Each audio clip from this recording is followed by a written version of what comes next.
अस्सलाम वालेकुम एवरीवन। तो मैं आपको बताती थी कि ऑब्स्टेट्रिक्स की हिस्ट्री को प्रेजेंट किस तरह से करना है। लेने के पॉइंट्स तो आपको पहले भी पता थे, तो इसको हम जल्दी से खत्म करते हैं। पहले बार में मैंने आपको पहली आदि बताई है शुरू से लेकर पास्ट ऑब्स हिस्ट्री तक। आगे चलते हैं गायनेकोलॉजिकल हिस्ट्री पे।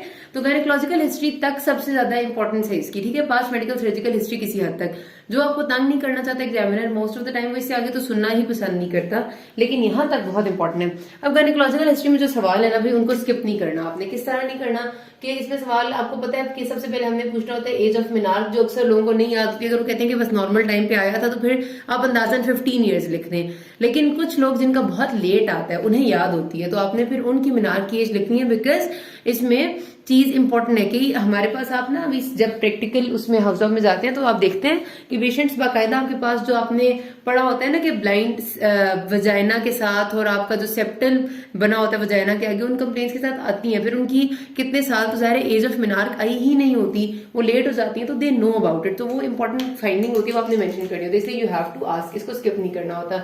अच्छा, मिनार्क के बाद आपने मेंस्ट्रुअल हिस्ट्री पूछनी होती है कि 1 मिनट लगता है, आप पूछेंगे उससे कि हमारी हमेशा ठीक आती रही है 5 दिन या 6 दिन, कोई ज्यादा खून तो नहीं पड़ता था, क्योंकि आपसे यहीं पर वो पेशेंट, जिस तरह कुछ दिन पहले मैं जब हिस्ट्री ली थी तो मेरे एक पेशेंट कहती है कि नहीं माहवारी तो मुझे ठीक नहीं थी, और मैं ऑब्स की हिस्ट्री ली थी जिसका इस मेंसेस से इस वक्त ताल्लुक नहीं था। मैंने कहा क्या मसला था? कहती है मुझे रसोली थी, मुझे तो इतना खून पड़ता था, इतने साल हमल ही नहीं हुआ।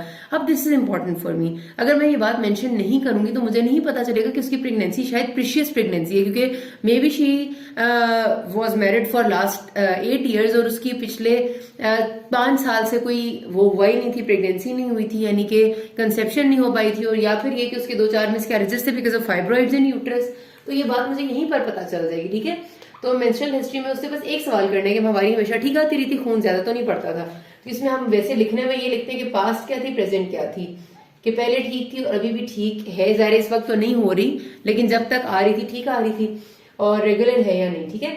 देन आपने जो अगला सवाल करना है ना, वो बहुत इंपॉर्टेंट ये है कि कॉन्ट्रासेप्शन। हमारी बहुत सारी फीमेल्स है जिनने वो कहेंगे छल्ला रखवाया हुआ है या ट्यूब रखवाई हुई है बच्चादानी में, तो वो basically intra uterine contraceptive device है। अब जाहिर है उन्हें भी नहीं पता होता कि उन्हें कॉपर टी रखवाई है या फिर उन्हें दूसरी वाली रखवाई हुई है जो रिलीजिंग होती है, हमारी hormone releasing intra uterine devices होती हैं। बस उन्हें पता होता है छल्ला रखा हुआ है, तो एटलीस्ट आप IUCD तो मेंशन कर सकते हैं ना।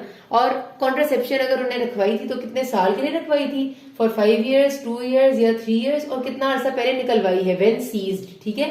ये बहुत इंपॉर्टेंट सवाल है। She had her intrauterine contraceptive device placed in situ 5 years back and it was removed after 3 years, which is मतलब 3 साल बाद उसे रिमूव कर दी थी, मतलब अभी हुए 2 साल गुजर चुके हैं उसे रिमूव हुए, ठीक है, विदाउट एनी कॉम्प्लिकेशन।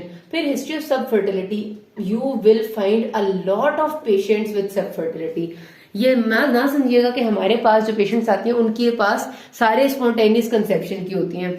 बेशक अगर मैं बात करूं कि हमारे जिस सेटिंग में हम काम करते हैं, गवर्नमेंट हॉस्पिटल्स की अगर बात करें तो IVF या ICSI यहाँ पर इतना कॉमनली नहीं हो रहा होता, लेकिन बाकी जो सब फर्टिलिटी को ट्रीट करने के लिए सिंपल इंडक्शन होती है ना, इंडक्शन का मतलब ये होता है कि हम उनकी फॉलिकुलर ट्रैकिंग करते हैं कि फॉलिकल्स ओवरी में बने हैं या नहीं बने, फिर उनको उसके हिसाब से हम मेडिसिन देते हैं, और फॉलिकल जब बन जाते हैं फिर हम उनको बताते हैं कि this is your time for mating. तो वो एक तरीका होता है कि उनने असिस्टेड कंसेप्शन की है, यानी मेडिसिन के और इंजेक्शन के साथ उनकी कंसेप्शन हुई, स्पॉन्टेनियस नहीं हुई। और IVF या ICSI अगर किसी ने कराया होता है तो वो तो उसे पता होता है कि उसने IVF का साइकिल या ट्रायल लिया था, ठीक है।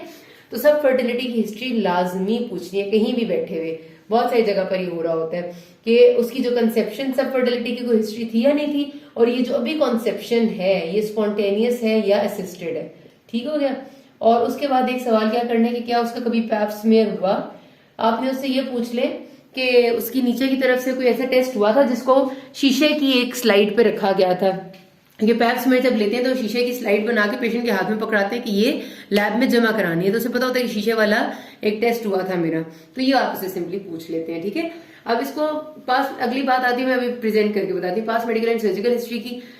सिर्फ इतना मुंह से पूछने में कि कोई बड़ी बीमारी या कोई ऑपरेशन पहले हुआ था या नहीं हुआ था, अस्पताल में कभी दाखिल तो नहीं रही, क्योंकि history of thyroidectomy, history of appendectomy are important. Appendectomy इसलिए इंपॉर्टेंट है क्योंकि कई अगर ऐसी जगह पर अपेंडिक्स के ऑपरेशन हुए हुए होते हैं कई बार, जिसके बाद आपकी अंदर की ट्यूब्स या ओवरी को डैमेज किया होता है, ठीक है, और उसकी वजह से एडहेरेंस बनी हुई होती है अंदर, तो उस केस में हमने थोड़ा सा उस बारे में सोचना होता है। थायराइडेक्टमी की हिस्ट्री थी तो हो सकता है अभी भी पेशेंट हाइपर या हाइपोथायराइडिज्म में हो, तो डेफिनेटली वी हैव टू सी ना, ठीक है। एंड पास्ट मेडिकल हिस्ट्री में भी आपको बहुत सारी चीजें पता चलती हैं जो कि अभी उसकी प्रेगनेंसी से रिलेटेड हो सकती है। अगर वो पहले से नॉन हेपेटाइटिस सी की पेशेंट है या नॉन एस्थमेटिक है या नॉन कार्डिक डिजीज है तो वो जाहिर है प्रेगनेंसी में एग्रीवेट हो सकती है, तो you have to think about it. अच्छा, पर्सनल हिस्ट्री में कोई खास सवाल नहीं होता कि आपको हुक्का नस्वार वगैरह पीने की कोई आदत तो नहीं है, किसी चीज से एलर्जी तो नहीं है। ड्रग हिस्ट्री में फैमिली में खासतौर पर पूछना होता है वालिद वालदा को कोई बड़ी बीमारी, ब्लड प्रेशर, शुगर, टीबी या दमा या फिर ऐसी बीमारी तो नहीं है, ठीक है। सिर्फ वालिद वालदा को, सास ससुर को अक्सर वो बता रही होती है जिसकी हमसे हमारे लिए इंपॉर्टेंस नहीं होती।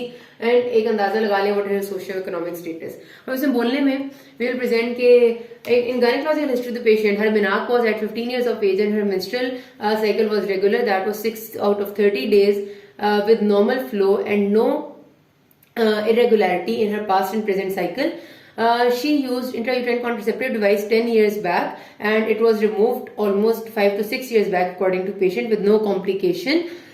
There was no history of subfertility and this was spontaneous conception and her pap smear was never done. अब थोड़ा सा इस हिस्ट्री को अगर खराब करें, her menarche was late and it was almost at 20 years of age because she had a history of blind vaginal septum according to patient but no record was available. Her menstrual cycle was not regular and she had heavy menstrual bleeding in last 5 to 6 years and due to which she said that she was informed by the doctors about fibroids in the uterus and she had 6 miscarriages in the last 5 years. She never used any contraception and there is history of subfertility and she used assisted conception via some injections of which record is not available. ये हमने खराब करके बता दी, मतलब खराब से मुराद है कि पेशेंट की हिस्ट्री अगर इधर उधर थी तो याद होगा आपको तो आप करेंगे। There was no significant past medical history and there is history of thyroidectomy of the patient 7 years back. No family history, as personal में no addiction and no allergies are present.